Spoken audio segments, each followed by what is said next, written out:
Bismillahirrahmanirrahim. Dear students, Assalamu alaikum.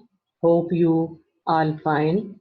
This lecture is for grade 8 boys and girls both wings, subject chemistry, chapter number 1. And this is my second lecture. Here is Mrs. Saira Jamal. Today we are going to discuss the topic differentiation between branches of chemistry. Vinegar contains 5% acetic acid, 5% acetic acid and 95% water. This is acetic acid. Two types of vinegars are present. One type of vinegar which contain acetic acid. That type of vinegar is called distilled white vinegar, and the second type is called apple cider vinegar. This we get from apple, and this one we get from another sources or even from dissolving the acetic acid in 95 ml of water. Structure of acetic acid, this is the formula, and structure of acetic acid. Formula is CH3, C double bond O, OH. We can also write it in this form. How many carbons are there? 1, 2. 2 carbon atoms. How many hydrogens are there? 3 hydrogen hairs and 1 hydrogen hair. Total 4 hydrogen atoms. So 4 hydrogen atoms. How many oxygen atoms? There are 2 oxygen atoms. So we can write its formula as C2H4O2, and also this is the structure of the acetic acid. We can also write it in this form. We didn't mention the CH3 group. We just imagine it that CH3 is present here, and the rest of the acidic group. This is C11O OH is the acidic group, which when present in a compound we call it acid. The acetic acid have vinegar-like smell. If suppose we have two beakers, one beaker has water and another beaker has vinegar, and both are colorless, how will you identify which one is water and which one is vinegar? So just by smelling it, because water is odorless, it have no odor, no smell, but acetic acid has vinegar-like smell. So by smelling, you can easily identify that which beaker has vinegar in it. Vinegar is used, or acetic acid is used in flavoring food. Mostly we use it in pickles. Also we use it in those foods which has the sour taste, because acids are sour in taste. Now students, different statements are given here. We will identify the branch of chemistry to which that statement is related. The first one, explanation of this acetic acid, its transformation into gaseous state or solid state, applications of laws and theories to understand its structure is called or is physical chemistry. We study it in physical chemistry. All this information. The first thing they said that transformation into gaseous state. It means that the acetic acid, I take the example of water, but you consider it as acetic acid, which is in the liquid state. And you can see the molecules of this liquid state have some distances between them. If you want to convert the liquid state into the gaseous state, it means we have to separate the motor molecules far apart from each other. So to separate the molecules and make them far apart from each other, we have to heat this liquid. When we heat the acetic acid or any liquid, what happens? The structure of the molecule changes. The molecules, they move far apart from each other, and then their physical state changes from liquid to the gaseous state. If you want to convert the liquid water or acetic acid or any liquid into the solid state, like water into ice or acetic acid into the solid state, what we will do, we will keep this water in freezer. When we will keep it in freezer, you can see the structure changes. Structure changes. In this case, the molecules have empty spaces between them. But in this case, you can see the molecules are tightly packed in hexagonal manner. This is the structure of ice. This may not be the structure of acetic acid, but just keep this in your mind that the molecules are tightly packed with each other, and then they give a specific structure, and their physical state also changes from liquid to the solid state. It is clear from this example that when liquid changes into the gaseous state or when liquid changes into the solid state, the structure of the molecules also changes. And these changes in structure are caused by different factors. What are those factors? Again, I have an image. This will help you in understanding those factors. States of matter. First, you can see this in beaker, we have a liquid inside it. That may be acetic acid. If we want to convert this acetic acid into the gaseous state, you can see the molecules are far apart from each other, and this is the property of the gases. The gases molecules are very far apart from each other. So conversion from the liquid state into the gaseous state, the process is called evaporation. The molecules will evaporate out and they will convert it into the gaseous state. And if the vapors are converted back into the liquid state, then the process is called condensation. By condensation, the gas will convert it back into the liquid state. And if we convert the liquid into the solid state, into the ice state, we can see the molecules are tightly packed with each other. So the process of conversion of this liquid into the solid state is called freezing. By freezing, we can convert the liquid into the solid state. And if you want to convert the solid back into the liquid state, then the process is called melting. There is one more method or one more process which is new for you, but you will learn in detail this process in your chapter number 5, that is sublimation. There is one more process in which the solid is directly converted into the gaseous state without going into the liquid state. The solid directly sublime out or evaporate out and directly convert it into the gaseous state. That process is called sublimation. Sublimation.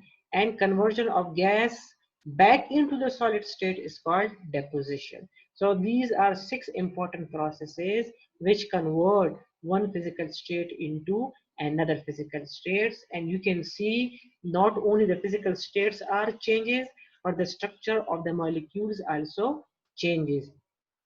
All these physical changes which takes place in matter, all these physical changes we study in physical chemistry. Next branch of chemistry or the next statement is, since this is a carbon compound, its method of preparation and study of its physical and chemical characteristics, characteristics means properties, is organic chemistry. One thing which we discussed earlier, that was the study of carbon containing compound. That study may be the preparation of that compound or studying its physical or chemical properties. All we study in organic compound. Let us see, we have a carbon containing compound, acetic acid.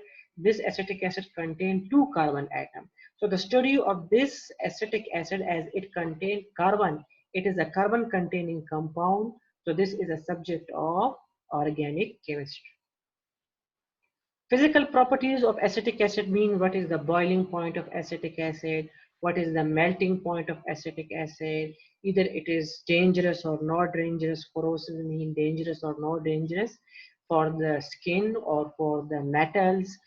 These and its solubility, either it is soluble or insoluble, all these properties are called physical properties. And these physical properties of organic compound we study in organic chemistry. Chemical properties means that acetic acid when react with a base, acetic acid when react with a base, that is sodium hydroxide, it will form salt and water. Second example of chemical reaction or chemical properties are acetic acid when react with sodium carbonate, this is Na2CO3, sodium carbonate, it will form sodium acetate.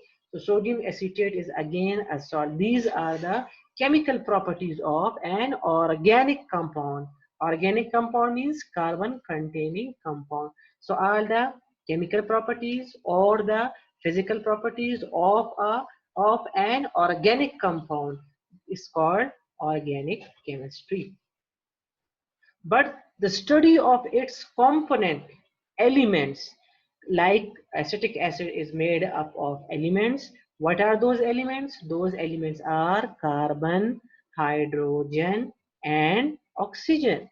Carbon, hydrogen, and oxygen. These are the elements which combine together and form this acetic acid. But if we study the properties of this compound like acetic acid, that would be organic chemistry.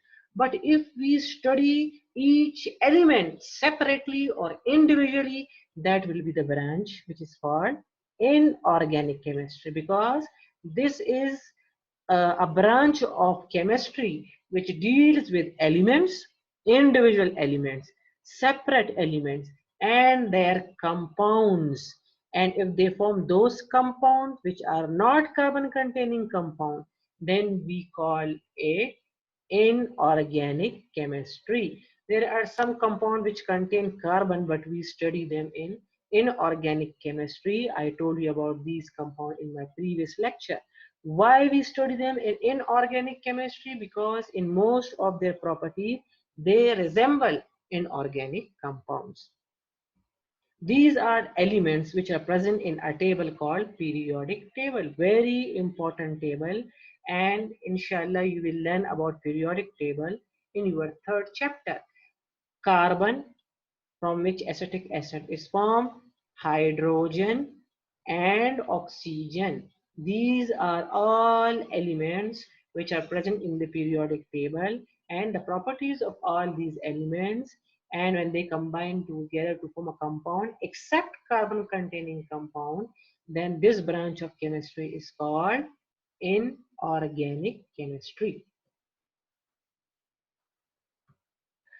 Then we have biochemistry, the study of chemical reactions that acetic acid undergoes in the bodies of human beings. When we take acetic acid, as in pickles or in food like pasta or spaghettis or in Chinese rice, wherever you use it, where you are using this acetic acid, this acetic acid bring some changes inside our body.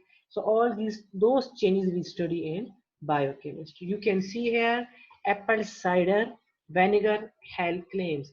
This apple cider vinegar, when we take in our food, what are its effects? It help you lose weight,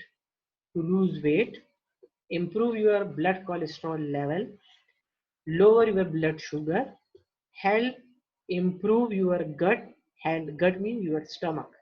Your gut health, decrease your appetite. So you saw this, that what happened to the vinegar when we take it in our food. So what changes it brings in our body or inside our body. All these things we study in biochemistry.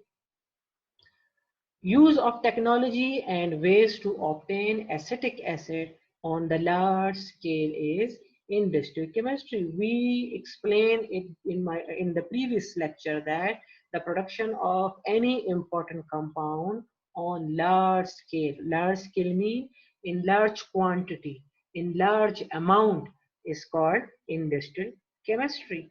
You can see it, acetic acid is produced on large scale. This is formula of acetic acid, CH3 COOH, and it is prepared from methanol and carbon monoxide. But you can see this technology, these machines which are used for the production of this acetic acid on large scale. So the large scale production of any compound, especially those compounds which are very important and which have very wide application. We use them for for production of many other compounds. They are produced on large scale in large quantity. So we call it industrial chemistry. I told you Look at this huge machinery and technology which is utilized on large scale to produce or to manufacture acetic acid. So this is which branch of chemistry where we are producing large product or large amount of acetic acid by using this technology. This is called industrial chemistry.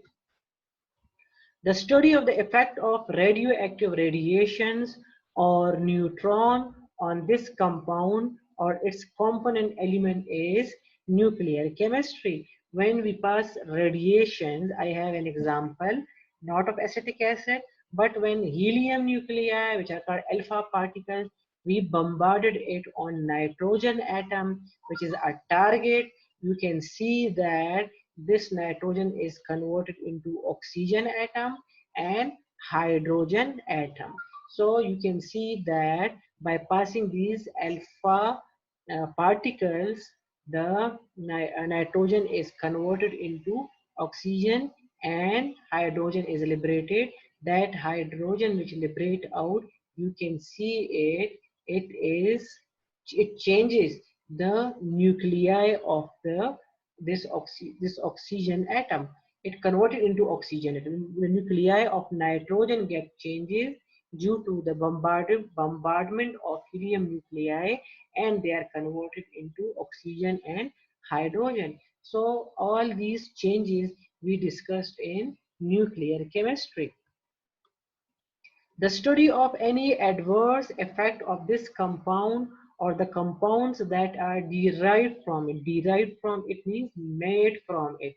Means acetic acid and the compounds which are made from acetic acid like sodium acetate or potassium acetate. They are the compounds which are derived from the acetic acid and their effect on their effect on human is environmental chemistry.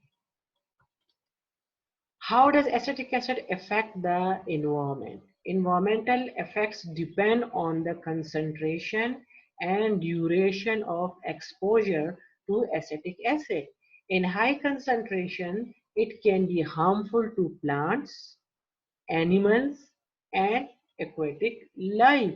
So this is how acetic acid high concentration affect the environment because they affect on us, and the adverse effect or the bad effect of these compounds on living organisms, that may be plants, animals, or aquatic life.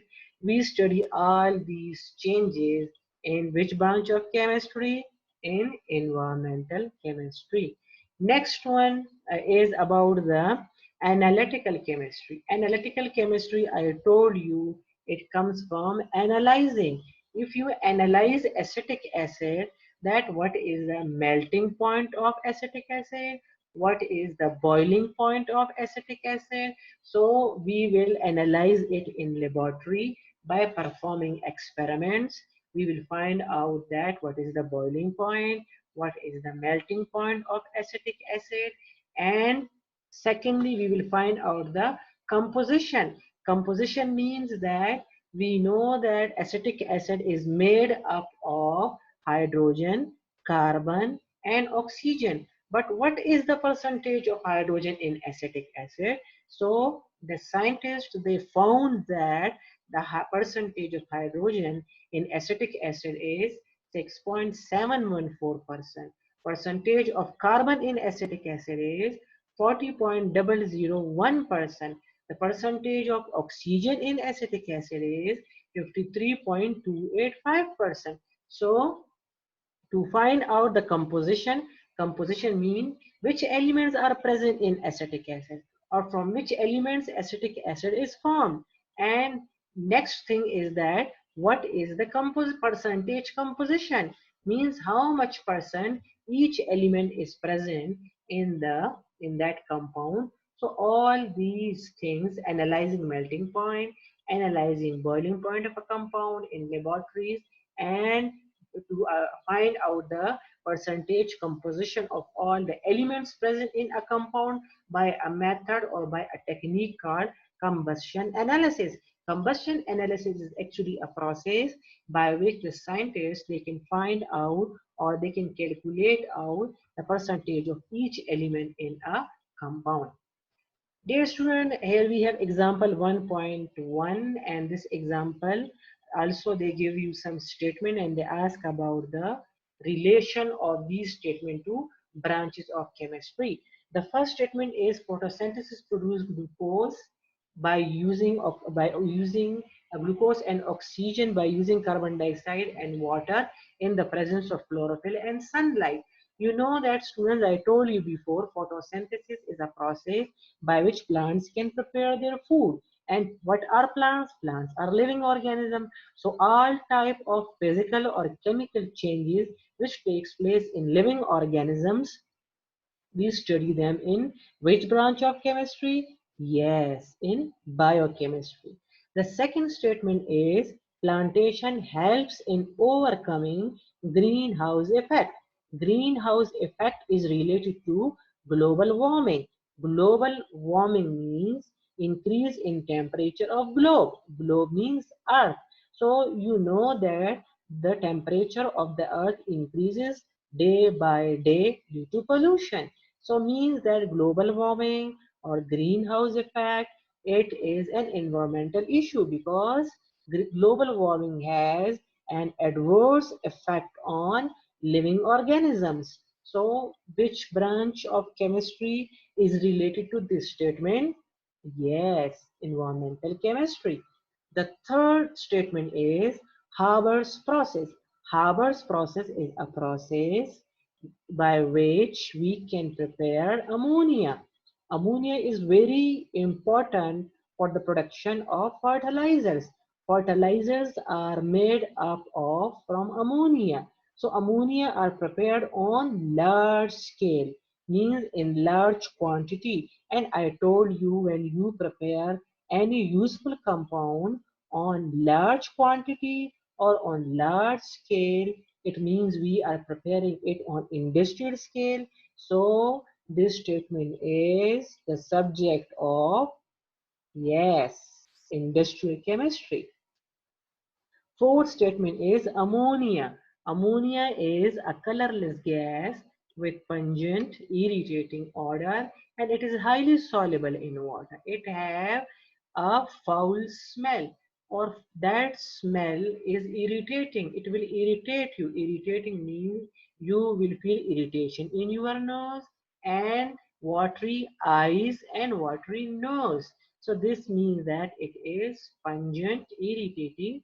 Odor means smell. It has pungent, irritating smell, and highly soluble in water means it is easily soluble in water or completely soluble in water. When you will put ammonia in water, it will completely dissolve in it. And it is colorless gas, it has no color, but ammonia is an inorganic compound, and we are studying the properties of an inorganic compound. So this statement is the subject of, or this statement is related to which branch of chemistry? Yes, inorganic chemistry.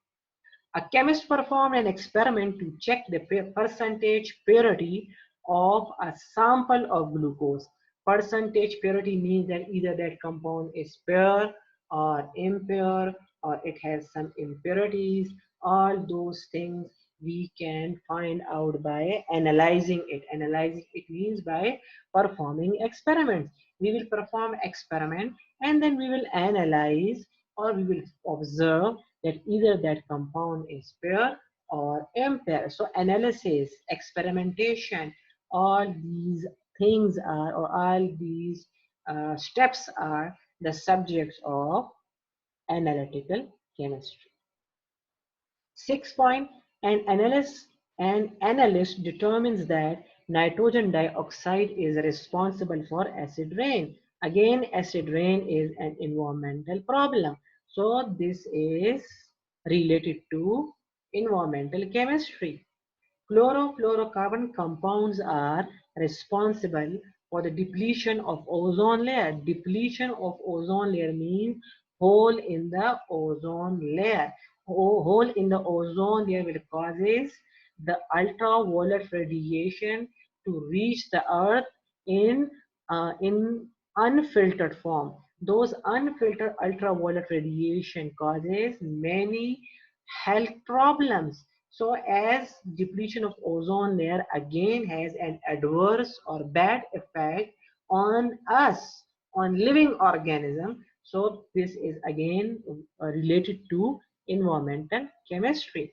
Alpha particles, when bombarded on nitrogen atom, a proton is emitted. I showed you in previous slides that when helium is bombarded on nitrogen atom, it is converted into oxygen and proton. Hydrogen one is also called proton. Hydrogen, when in the positive form, H plus form, an electron is ejected from it, it is also called the proton. So ejection of proton from by passing or by introducing the alpha particles on nitrogen atom to convert it into oxygen, and a proton is emitted.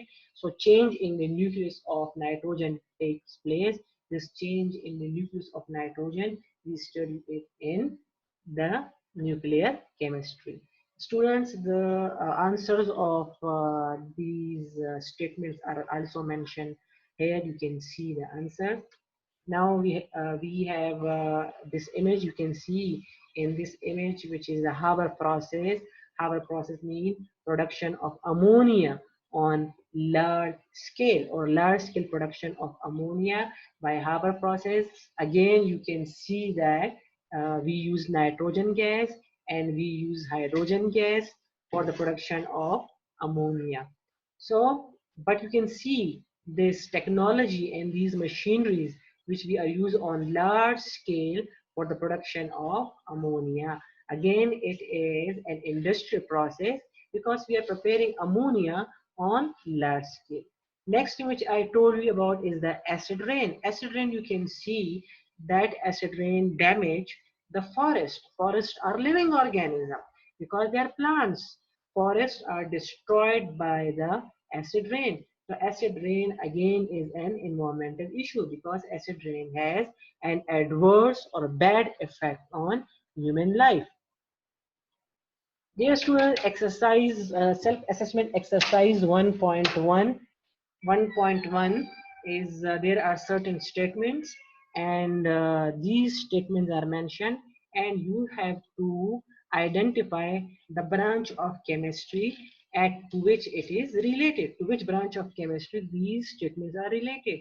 You have to find those relation, and then you have to do it in your notebook. Also, there is question number 16 of your exercise, which is same like this self-assessment exercise 1.1, and you have to do it in the notebooks. Okay, these two questions, self-assessment exercise 1.1 and the question number 16 of your exercise are your assignment.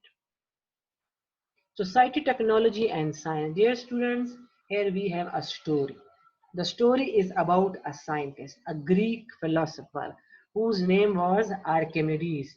Archimedes was a Greek philosopher and mathematician and inventor of many war machines. The Greek emperor gave him a task. The Greek emperor gave him a task to determine whether his crown was made up of pure gold or impure gold.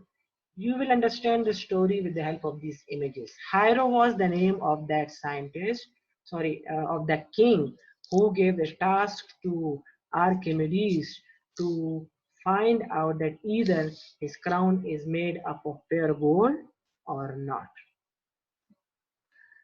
The goldsmith presented the crown to the king, and he said that I utilize all the gold coins in making this gold crown. But the king heard that the goldsmith had cheated him of the gold in his crown and secretly put some silver instead. He called Archimedes to help him find out the truth, that either the crown is pure or it has some silver added in it.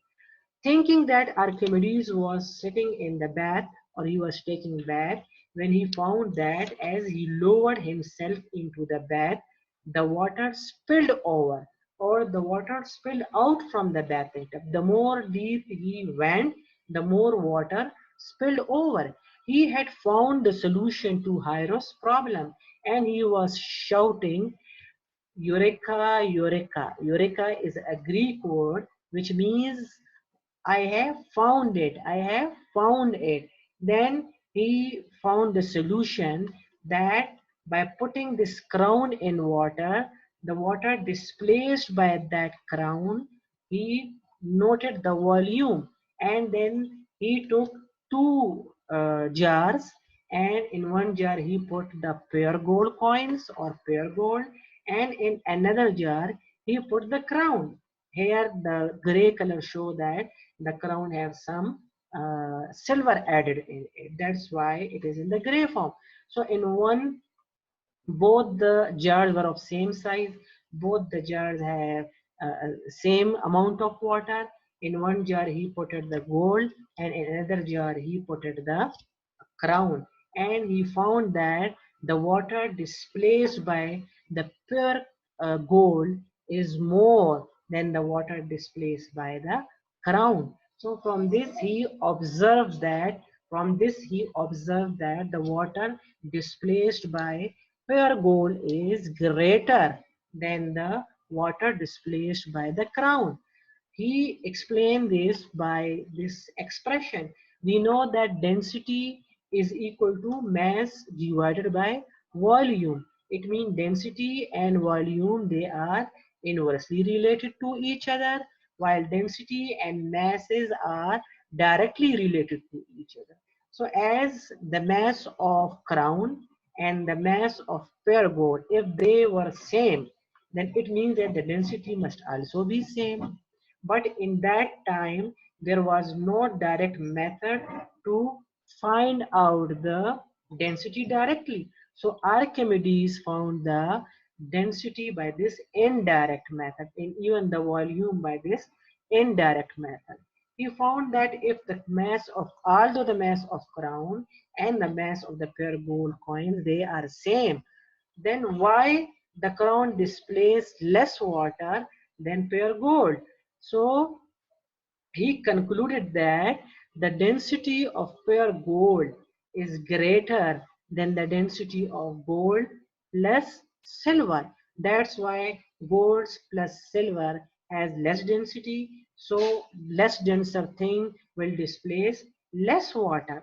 But the pure gold has more density, so more denser thing will displace more water. So this was the discovery of Archimedes, which is still used by the scientists. This means that the science came not only by observation but by experimentation.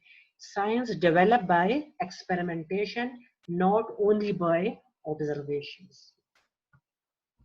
Next, we have society, technology, and science, and this is the theory which is called Dalton's atomic theory. Dalton's is the name of the scientist, and he was a British chemist. His complete name was John Dalton, and in 1803 he presented his theory, which is called Dalton's atomic theory. The main postulates of Dalton atomic theory are: number one, all elements are composed of tiny indivisible particles called atoms. He said that, as I told you in my previous lecture, that the old scientists or the ancient Greeks, they believed that all the matters are made up of four elements. They said those four elements are earth, water, fire, earth, water, fire, and air. But Dalton was the first scientist who said that matters are made up of tiny particles called atoms. He, for the first time, introduced this idea. So, atom, atomos, or atom comes from tiny particle. Atomos means tiny particle. Again, it is a Greek word which means tiny particles. Atoms of a particular element are identical, they have same mass and same volume. Suppose if I have an element gold, all the atoms of gold will must be same, and also their masses must be same, their volume must be same. Third, during chemical reaction, atoms combine or separate. Atoms combine or separate. Atoms combine or separate or rearrange. They combine in simple ratio. Atoms can neither be created nor destroyed. Atoms can neither be created nor destroyed. These were the four postulates of Dalton's atomic theory. The first point, matters are made up of atoms, and atoms of given elements are identical. You can see if these are the atoms of gold, so all these atoms are of same size, same mass and same volume. Same mass, you can see it in this image. If the atoms are same blue, they have same mass. But if one is blue and one is orange, they have different masses, because orange one is the atom of another element, and this is the atom of gold, and suppose this is an atom of silver. So if they are atom of different elements, they will be different, they will have different masses. But if they are the atom of same element, they have same masses. Atoms cannot be created nor destroyed. We cannot create atoms, we cannot destroy them, although they can convert it into different forms. Atoms may combine in the ratio of small whole numbers to form compounds in chemical reaction. Atoms are separated, combined, or rearranged. You can see in this image that we have oxygen atom, and when it combined with two hydrogen atoms, it forms water. This is the structure of water. The blue ball is for oxygen, and the two gray balls are for hydrogen atom. So they combine together and then they form water. Here you can see that we have methane, CH4. Black ball is for carbon and the gray balls are for hydrogen, and these two balls are for oxygen. As we have two oxygen molecules, so these two balls are for one oxygen molecule, and these two balls are for second oxygen molecule, because O2 means two oxygen atoms, and then two oxygen molecule. They rearrange. You can see rearrangement means that here the black ball is with the gray balls, but in product the black ball is with the red balls. In this case, the gray balls are with the black balls, but in this case the gray balls are with the red balls. So this is called rearrangement.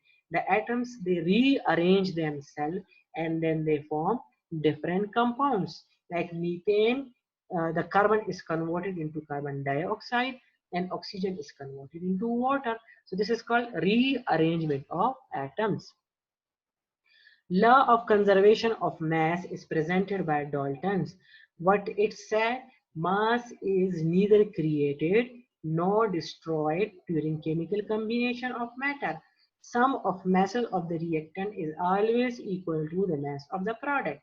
It means that if you take 12 gram oxygen, 12 gram carbon, and 16 gram of hydrogen, as there are two oxygens, so we multiply it by 2, they are total 44 grams. 44 grams of carbon and oxygen combined together, and it will give 44 grams of carbon dioxide. It means the total mass of the reactant and product, they will always remain same. This is called law of conservation of mass presented by Dalton's. Some of the assumptions of Dalton's are called faulty assumption. Faulty assumption means they are wrong. Number one, he says that atoms are indivisible particles. Indivisible means we cannot divide it further, but that is wrong. The latest discovery said that atom is divisible particle because an atom is further divided into electron, protons, and neutrons. So it is a divisible particle. So this was the wrong postulate of Dalton. The subatomic particle like neutron, proton, etc. are the proof of it, like atom is a divisible particle. The second wrong postulate is atomic theory, the Dalton atomic theory says that all the element of an atom are identical. This is all the atoms of an element are identical, but this is wrong. Not all the atoms of an element are identical, because there are some atoms of an element whose atomic numbers are same but their mass number are different, and they are called isotopes. So existence of isotopes prove that this statement of Dalton is also wrong. The third postulate is about the atom being indestructible was also wrong. Atoms cannot be created. Atom cannot be created nor destroyed. They say atom cannot be destroyed. Again, this is wrong. Nuclear chemistry show that atoms can be destructed. By destruction of atom, the nuclear fission takes place. The nuclei of an atom, it decomposes, it breaks down. So again, this is the faulty postulate of Dalton's atomic theory. Dear student, you have assignment self-assessment exercise 1.1 and exercise question number 16. Do it in your register. Hope you understand this lecture. Thank you. Allah.